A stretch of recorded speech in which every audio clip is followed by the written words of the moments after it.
দেখো ছাত্রছাত্রী বন্ধুরা, আজকে তোমাদের নিয়ে এলাম। আজকে যে ভিডিওটা আমরা শুরু করতে চলেছি সেটা হলো কোষে দেখি 3। হ্যাঁ, কোষে দেখি 3 এইটা আমরা সম্পূর্ণ সমাধান করব।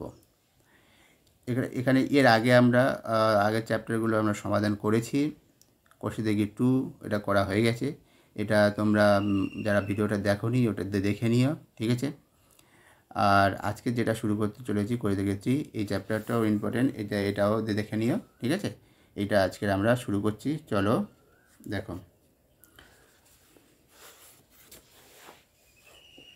প্রথম যেটা আছে, প্রথম বলেছে কি একের দাগে 10-এর গুণিতকে পূর্ণ সংখ্যা, 10-এর গুণিতকে পূর্ণ সংখ্যা বার করতে বলেছে, তাই তো। 10-এর গুণিতকে পূর্ণ সংখ্যা সেটা কে বার করতে হয় দেখো। আমাদের কি দেখতে হয়, যে সংখ্যাটা দেওয়া আছে 12, দেখতে হবে এককের অঙ্ক। ভালো করে শোনো, এককের অঙ্কটা 5-এর থেকে ছোট না 5-এর থেকে বেশি বা সমান। যদি 5-এর থেকে ছোট হয় তাহলে দশকের অঙ্ক যা আছে তাই থেকে যাবে, আর এককের অঙ্ক শূন্য হয়ে যাবে। সেটাই হয়ে যাবে 10-এর গুণিতকের পূর্ণ সংখ্যা, মানে 12-র সব থেকে কাছে 10-এর গুণিতকের পূর্ণ সংখ্যা হবে 10। কেন কি, যে এককের অঙ্ক 2টা 5-এর থেকে ছোট। যদি ওটা 5-এর থেকে বড় হতো বা সমান হতো, 5-এর সমান হতো, 5 হতো বা 5-এর থেকে বড় হতো, তখন কী হয়েছে, তখন এককের অঙ্ক তো শূন্য হতোই, এই এককের অঙ্ক সবসময়ের জন্য শূন্য হবে। আর দশকের অঙ্কটা কী হবে, দশের অঙ্ক যা থাকবে তার সঙ্গে 1 যোগ হয়ে যাবে। মানে এখানে যদি 15 হতো, এখানে অঙ্ক 5 এবং আর এটা 1, তা 15 হলো, তখন দশকে এটা হয়ে যেত তখন 20, মানে 1-এর সঙ্গে 1 যোগ হয়ে গিয়ে 20 হয়ে যেত। বোঝাতে পারলাম? মানে 5 বা 5-এর থেকে বেশি হলে দশকের অঙ্ক 1 যোগ হয়ে যাবে, এককের অঙ্ক শূন্য। আর যদি 5-এর থেকে ছোট হয়েছে বলে সেই জন্য এককের অঙ্ক শূন্য, আর দশের অঙ্ক যা আছে তাই থেকে যাবে, ঠিক আছে। এই হচ্ছে 10-এর গুণিতকের পূর্ণ সংখ্যা নিয়ম। সবথেকে কাছে 10-এর গুণিতকের পূর্ণ সংখ্যা বার করতে গেলে এটাই হচ্ছে নিয়ম। তাহলে চলো সেই নিয়মে সব করে দেওয়া আছে। দেখো, প্রথমে এটার কাজ হলো প্রথমে দেখে নেওয়া এককে। আমি এই লেখাটা প্রথমে লেখা উচিত ছিল, লিখে তারপরে এখানে এখানে যেহেতু লিখিনি আগে, সেজন্য পাশে এটা লিখে দিয়েছি, কোনো অসুবিধা নেই। যেহেতু এককের অঙ্ক 2 <5, ব্যাস, সেজন্য এটাই উত্তর হয়েছে। এভাবে প্রত্যেকটা লিখে দেবে, প্রত্যেকটা আমার লিখিনি, তোমরা ওটা প্রত্যেকটা লিখে নেবে। দেখো, এবার দেখো প্রত্যেকটা দেখে নাও কীভাবে হয়েছে। 3, 4, 7 আছে, 7টা কি বড় আছে, সেই জন্য 7টা 5-এর থেকে বড়, সেই জন্য দেখো দশকের অঙ্ক 1 যোগ হয়ে গেছে, আর এককের অঙ্ক শূন্য হয়েছে। আবার 1 সি এর দাগেটা দেখো, 1, 3, 2, 4, এই এককের অঙ্কটা 5-এর থেকে ছোট, তাই 1, 3 দশের অঙ্ক কোনো পরিবর্তন হয়নি, এককের অঙ্কটা শূন্য হয়ে গেছে শুধু। তারপরে ডিটা দেখো 5, 9, 6, 8, এককের অঙ্ক 5-এর থেকে বড়, তাই দশকের অঙ্ক 1 যোগ হয়েছে, তাই 5, 9, 7, 0 হয়ে গেছে। এটা হয়ে গেলে উত্তর, ঠিক আছে। তারপরে দেখো 2-এর দাগেরটা কী ছিল, 100-র গুণিতকে সব থেকে কাছে 100-র গুণিতকে পূর্ণ সংখ্যা বার করতে হবে। এর ক্ষেত্রে নিয়মটা কি, এর ক্ষেত্রে নিয়মটা হচ্ছে আমরা দেখব দশকের অঙ্কটা 5-এর থেকে ছোট না বড় বা সমান কি না, এটাই দেখব। আর 10-এর ক্ষেত্রে দেখেছিলাম কি এককের অঙ্ক দেখেছিলাম, এখানে দেখব দশকের অঙ্কটা 5-এর থেকে ছোট কি বড়। আর যদি তাই হয়, ছোট বড়োর ক্ষেত্রে যদি ছোট হয় তখন শতকের অঙ্ক কোনো পরিবর্তন হবে না, ঠিক আছে। আর যদি 5 বা 5-এর থেকে বেশি হয় তখন শতকের অঙ্কের সঙ্গে 1 যোগ হয়ে যাবে, এটাই হচ্ছে নিয়ম। সেই নিয়মে দেখো করছি। প্রথমে 621 দেখো, দশকের অঙ্কটা 2, 5-এর থেকে ছোট, সেই জন্য কী হয়েছে, শতকের অঙ্কে কোনো পরিবর্তন হয়নি। আর তারপরে কি দশক আর এককের অঙ্ক শূন্য হয়ে যাবে, শতকের অঙ্ক তো পরিবর্তন হবে না, আর দশক এককের অঙ্কটা শূন্য হবে, এটাই হচ্ছে নিয়ম।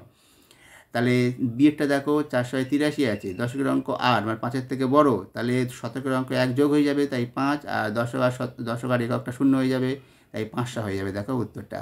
তারপরে হচ্ছে 6, 5, 2, 1 সির দাগে দেখো, সেখানে দশকের অঙ্ক আছে 2, 5-এর থেকে ছোট, তাই 6, 5 থাকবে, 6, 5, 0, 0 হয়ে যাবে, 6, 5, 0, 0। তারপর 2, 1, 7, 8-এর ক্ষেত্রে দেখো দশকের অঙ্ক 7, 5-এর থেকে বড়, তাই 2, 2 হয়ে যাবে, 1টা 2 হয়ে যাবে, 2, 2, 0, 0 হয়ে যাবে, 2, 2, 0, 0 হয়ে গেল। এবারে দেখো, এবার বলেছে 3-এরটা কী বলেছে, 3-এরটা বলেছে হাজারের গুণিতকে পূর্ণ সংখ্যা। হাজারের গুণিতকে পূর্ণ সংখ্যার ক্ষেত্রে নিয়মটা হলো কি, নিয়মটা হচ্ছে দেখব আমরা শতকের অঙ্কটা কী আছে, শতকের অঙ্কটা 5-এর থেকে ছোট আছে না বড় আছে। যদি 5-এর থেকে ছোট হয় তখন কি করব, তখন হাজারের ঘরে যে সংখ্যাটা থাকবে, সহস্রের ঘরে বা হাজারের ঘরে তার কোনো পরিবর্তন হবে না, পরিবর্তন হবে না, আর শতক থেকে শুরু করে দশক, একক সব শূন্য হয়ে যাবে। ঠিক আছে, এটাই হচ্ছে নিয়ম। আর যদি 5-এর সমান বা 5-এর থেকে বড় হয়ে যায় তখন কী হবে, হাজারের ঘরে যা আছে তার সঙ্গে 1 যোগ হবে, হয়ে শতক, আর এগুলো পরপর 3টে, শতক, দশক, একক পরপর 3টে শূন্য হয়ে যাবে। ঠিক আছে, তাহলে দেখো এবার নিয়মটা দেখো 3, 4, 6, এখানে দেখো শতকের অঙ্কটা 5-এর থেকে ছোট, কিন্তু হাজারের ঘরে তো শূন্য আছে, তাই উত্তরটা হয়ে যাবে শূন্য, আর বাদেরগুলো শূন্য হয়ে যাবে, মানে কি উত্তরটা তাহলে শুধুমাত্র শূন্য হবে। ঠিক আছে, এটা হয়ে গেল শূন্য।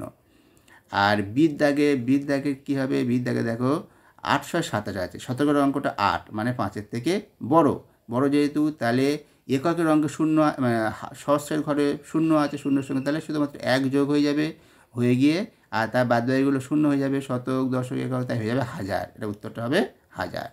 তারপর দেখো 6719, এখানে শতকের ঘরে আছে 7, মানে হচ্ছে 5-এর থেকে বড়, তাই 6টা হয়ে যাবে 7, হাজারের ঘরে 6 আছে, 6-এর সঙ্গে 1 যোগে 7 হয়ে যাবে, বাদবাকিগুলো শূন্য, তার মানে 7000, এটা হয়ে গেল 7000। ঠিক আছে, এবারে দেখো ডির দাগের কী আছে, দেখো শতকের ঘরে 3টা 5-এর থেকে ছোট, তাই হাজারের ঘরে কোনো পরিবর্তন হবে না, আর বাদবাকি 3টে পরিবর্তন হয়ে শূন্য হবে, তাহলে 8000 হয়ে গেল উত্তর। ঠিক আছে, এবারে যেটা বলেছে দেখো 4-এর দাগে যেটা আছে, যোগ করতে হবে 37 + 54, কিন্তু তার আগে কী করতে বলেছে, যে ওই সংখ্যাগুলোকে আগে 10-এর গুণিতকে পূর্ণ সংখ্যায় নিয়ে যেতে হবে, নিয়ে গিয়ে তারপরে যোগ করতে বলেছে, 10-এর গুণিতকে পূর্ণ সংখ্যায় নিয়ে গিয়ে যোগ করতে বলেছে। ঠিক আছে, তাহলে 37টাকে 10-এর গুণিতকে পূর্ণ সংখ্যায় নিয়ে গেলে 40 হয়, 54টাকে নিয়ে গেলে হয় 50। তাহলে নিয়মটা আগে বলে দিচ্ছি, এখানে আর নিয়ম নিয়ে বলছি না, তাহলে শুধু এটা হয়ে এবার 40, 50 যোগ করলে 90, এইভাবে দেখো প্রত্যেকটা করে দেওয়া হয়েছে। ঠিক আছে, প্রত্যেকটা করে দেওয়া হয়েছে, এটা দেখে নাও, পরপর ওই নিয়ম ধরে প্রত্যেকটা করে দেওয়া আছে। ঠিক আছে,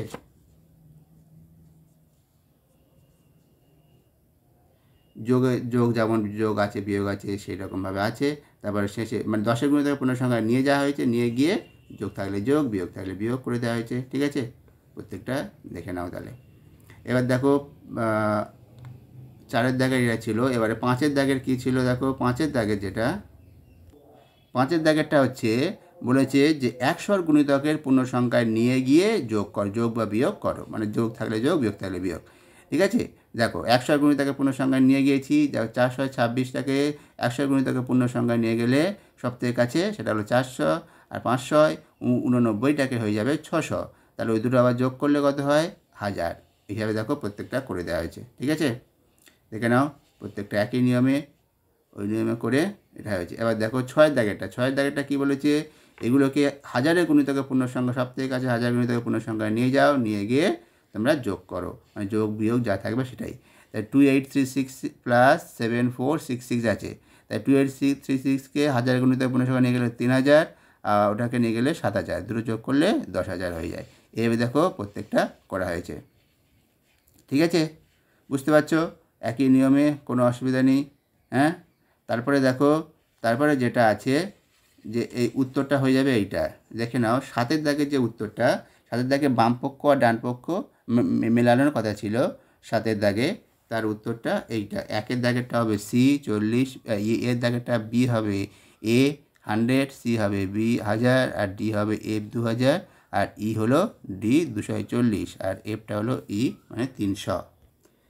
দেখো 7-এর দাগের এইগুলো ছিল, বাম পক্ষে ছিল তোমার সবথেকে কাছে 10-এর গুণিতকে পূর্ণ সংখ্যা বার করতে বলেছিল 38-এ, আর তার বির দাগে ছিল 78-এর সবথেকে কাছে 100 গুণিতকে পূর্ণ সংখ্যা, সির দাগে 875-এর সবথেকে কাছে 1000-এর গুণিতকে পূর্ণ সংখ্যা, আর ডির দাগে 1875-এর সবথেকে কাছে 1000-এর গুণিতকে পূর্ণ সংখ্যা, আর ইর দাগে 279 সবথেকে কাছে 10-এর গুণিতকে পূর্ণ সংখ্যা, আর এফের দাগে 325-এর সবথেকে কাছে 100 গুণিতকে পূর্ণ সংখ্যা বার করতে বলেছিল, যা ডান পক্ষে যার মানগুলো দেওয়া ছিল, সেই উত্তরটা ওইটা হয়ে যাবে। ঠিক আছে, উত্তরগুলো তো দিয়ে দিয়েছে 7-এর দাগে, ওটা মিলিয়ে নিও তোমরা।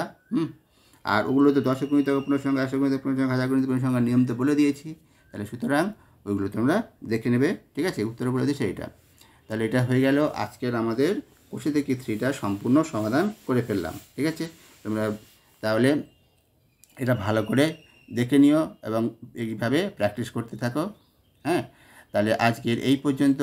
ভিডিওটা ভালো লেগে থাকলে লাইক করো, বন্ধুদের সঙ্গে শেয়ার করো যাদের প্রয়োজন, আর তোমরা যদি সাবস্ক্রাইব না করে থাকো সাবস্ক্রাইবটা করে নিও। এই ধরনের ভিডিও আমরা নিয়ে আসবো। আর তার সঙ্গে সঙ্গে তোমাদের বলি, তোমাদের যদি বিজ্ঞানের কোনো প্রবলেম থাকে বিজ্ঞান বিষয়ে, তাহলে সেই ধরনের প্রশ্ন উত্তরের ভিডিও আমরা আপলোড করেছি একটা চ্যানেলে, সেটা হচ্ছে সায়েন্স উইথ নেচার। এই চ্যানেলটা আমাদের এর লিঙ্ক তোমাদের এই চ্যানেলের ওই অ্যাবাউট সেকশানে গেলে পেয়ে যাবে এর লিঙ্কটা, ঠিক আছে? ওখান থেকে দেখে নিও। আর বলি তাহলে আজকের এই পর্যন্ত, ঠিক আছে? ভালো থেকো।